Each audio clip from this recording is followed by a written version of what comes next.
આ વરરાજો માનતો નથી, રિહાણો છે અને તમારે લગ્નમાં આવવું પડશે.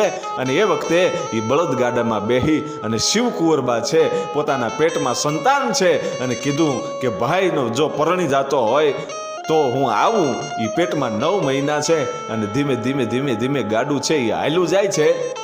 અને ભાવનગરથી 7 કિલોમીટર દૂર જ્યારે આગળ નીકળ્યા અને અધેવાડા નામનું એ ગામ આવ્યું. અધેવાડા ગામમાં માલેશ્રી નામની નદી અને નદીના કાંઠે ઝાંઝરિયા હનુમાનજીનું મંદિર. અને એમ લાગ્યું કે હવે જરાક પાણી પીવા માટે ખોટી થઈ ઊભા રહી પોરો ખાવા માટે. અને ઝાંઝરિયા હનુમાનજીના મંદિરમાં જઈ અને શિવકુંવરબા છે એ બેહે છે. ઈ બરાબર ત્યાં બેહવું અને પ્રસૂતિની પીડા ઉપડી અને પેટમાં દુખાવો શરૂ થયો. અને જ્યારે એમના મોટા ભાઈ હતા, એણે માલેશ્રી નદીમાં કપડાં ધોતા જે બેન